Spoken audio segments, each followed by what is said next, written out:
Hello everyone, today we're going to be taking a look at the Falcor. Now, I generally don't say this about weapons unless I really have an argument for it. And I do. I think most people can agree, and that is that this is the best glaive in Warframe.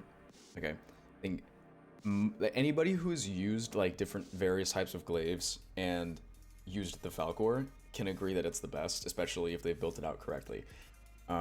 It's so good, and you will not regret using this build. You will not regret building it, I promise you. So I have two builds for you today. We have a bounce build and a heavy build. So the heavy attack build is more general. It's what I recommend you bring into, missions that you play. It's what I bring in to most missions, and also what I'm going to be using in the Steel Path Survival. So this is it. We have our two heavy attack wind-up speed mods, base damage, triple galvanized because it benefits from each of these. This is for crit chance and critical damage, for 5x combo, and then for status damage and status chance. Because the Falcor has such a high base status chance at 34%, anything that you give it will increase its status chance, and you really want it to have high status chance. You'll see why. Volatile quick return to increase blast radius. Since it has a slightly higher blast radius than most glaives, it has 6 base blast radius. So then you pair that with volatile quick return, you bring it up to 9, which is what I personally use with the Zorus. It's like the base amount is 9 meters, so super nice, super convenient. We have prime pressure point. This is for more contact damage, so this is for like if I use it with Wrathful Advance. This is for killing acolytes and such, and it does apply to the glaive during explosion. If you are using the bounce build, I would recommend slotting condition overload. The only reason I haven't is because I can't afford it. And then yeah, that's pretty much everything. So melee influence, obviously this weapon has a forced electricity proc on the heavy thrown explosion. So basically, I was wrong about this in my last video. Somebody corrected me in the comments, so I'm just going to reiterate it here. You can mod it for corrosive or radiation or any element that contains electricity, and it'll still proc electricity. Like the forced electricity proc is independent of whatever you mod it for. However, the base electricity can still combine. So look, if I put in Volcanic Edge, here, it will make radiation, but it will still proc electricity. So you can still like combine it, but it's not gonna like affect the actual force proc. I hope that made sense. And then lastly, Whirlwind. Please use Whirlwind.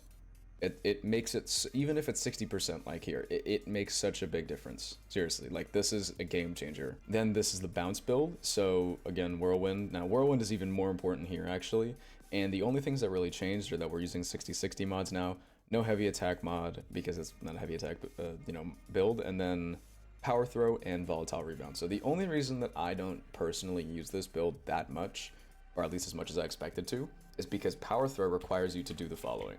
So in order to reap the full benefits of it, you need to throw it and then bring it back and then hold E. And you see at the top right there where it says power throw? Well, now that it says 3x, it will give you that 300% damage buff, yes, but you need to continuously throw the glaive over and over. And watch, if I stop, power throw goes away immediately. So keep that in mind when you do use this build, that will be part of your playstyle, constantly throwing it, and volatile rebound makes it explode. It's crazy to me that you can do this without buffs. I'm actually not sure if those arcanes at the top count, so I'm gonna let them run out just in case. But this is also stackless without galvanized mods. And now, once we do have our galvanized stacks up, we have our 5x and stuff like that. We go back, we throw it. I mean, like what? This is no buffs. This is just the glaive. Like this is literally just the weapon. I don't have Arcane Arachne. The only thing I really have is Tenacious Bond, but most people will always have that active. So like just think about that. This is an energy lab. I think it's energy lab. This is an energy lab glaive. So you can get this at ridiculously early parts of the game, and it will service you all the way up until level cap. Right, like it's insane. So now let's take a look at how it performs with Nourish. I'm gonna be using Gauss again in this video because I don't have prime sure-footed because I'm a loser, and also because kinetic plating prevents knockdown. With some buffs, let's use this. Arcane Arachne and Nourish, and without stacks, you can see now we're spreading viral, so the electricity proc will do a lot of damage. And also, the electricity proc on the Falcor is very strong. Like, it's a really strong electricity proc, so it will hurt. it will really, like, it will kill pretty much anything, especially if you're using viral. And last but not least, with the subsume that everybody loves, hates, I don't know, probably hate it more because of how many videos use it, but it's so good. I'm gonna use Wrathful Advance. We're gonna get that 100% damage buff from Kinetic Plating plus Arcane Arachne. So this is what I'm going to be bringing into the survival. And get our stacks up. So this will be able to one-tap the Acolyte as well. So now you have a weapon that not only can nuke like crazy and do stupid amounts of status damage, but it can also one-tap Acolytes. That's the beauty of using Wrathful Advance. So I mean, like, the melee influence didn't even proc there. That was just the Wrathful Advance doing its thing and giving us like stupid amounts of extra damage. And now Galvanized Steel is far more effective. You can see we're doing over 1 million damage, but you know, the contact damage isn't even what you care about when it comes to this weapon. All right, last but not least, let's try to wrap this up because my game is freezing for some reason. This is the bounce build. Remember how I said that the bounce build kind of isn't like my preferred choice? And that's just because it's not bro, what is happening in the simulacrum? My game is freezing. It doesn't really have the same, I guess, instant like impact. Like, this is a much more status oriented build, right? You probably wouldn't use Wrathful Advance with this, but still, I mean, that's still buffless, right? So it's outperforming pretty much any Glaive. It's definitely outperforming the Glaive Prime. It's definitely outperforming the, I don't know, the Halakar Wraith, right? Like, this is the best Glaive in Warframe. Like I said before, this is the Gauss I'm going to be bringing in, and you know, it's just Arcane Arachne, Arcane Fury, Ready Steel, some various buffs, and Wrathful Advance to kill that Acolyte. Excuse me. So yeah, I'll see you guys in the Steel Path Survival so you can see how this performs in an actual mission.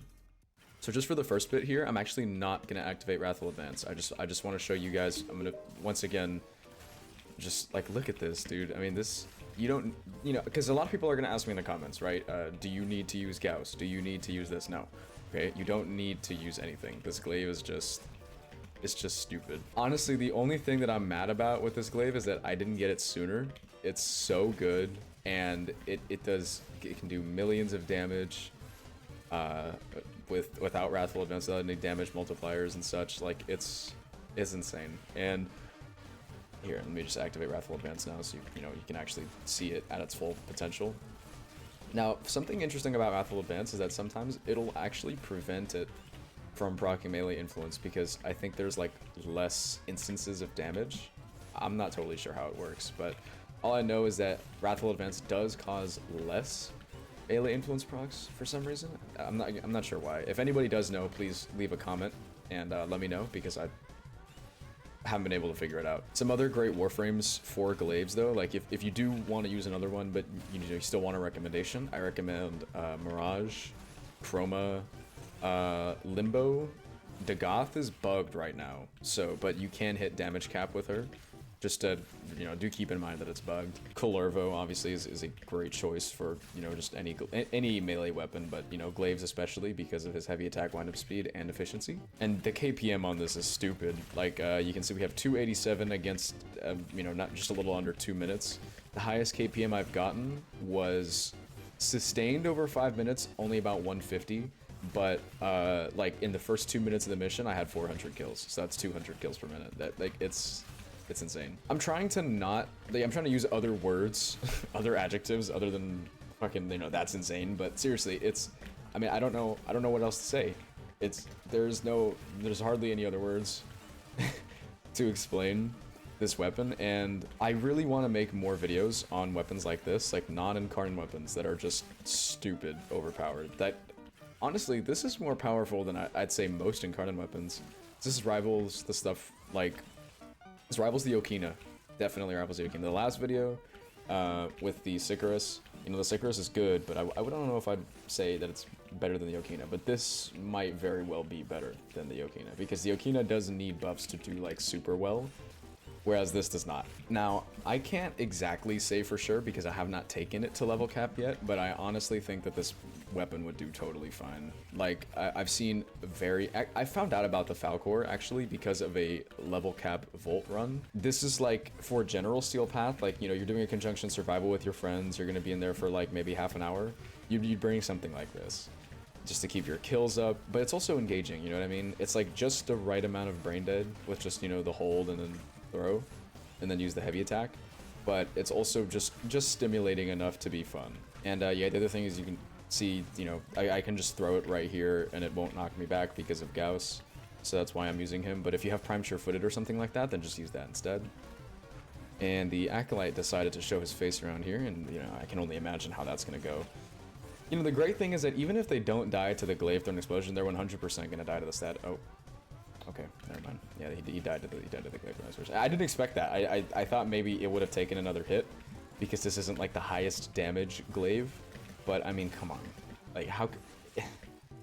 I don't know what to say. Closing thoughts, you know, I've reviewed quite a few weapons. Well, I mean, haven't reviewed that many weapons yet, but, you know, I've used a lot of weapons, specifically Glaives, and I can confidently say, right, that of all of the Glaives I've tried, of all the weapons I've tried, this is top 3 weapons in the entire game, well, maybe not in the entire game, but it's top 3 melee weapons, and it's definitely the best Glaive. I honestly, like, somebody who, if you disagree with me, please comment and I will respond. I will debate you on this, because I don't understand how you could make an argument against this. It's just, it's too good. And it's so accessible, it's so much easier to, like, if, let's say, for example, that you don't, oh god, that you don't have the Zorus, right?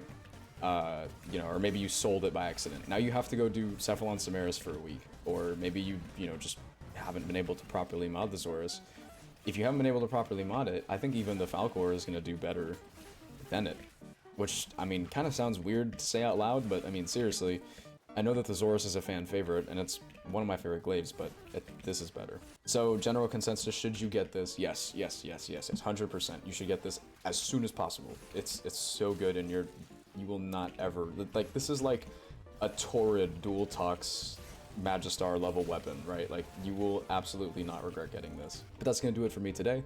Hope you guys enjoyed, and I hope this build does you well, and I hope you like the weapon, and yeah, I'll see you in the next video.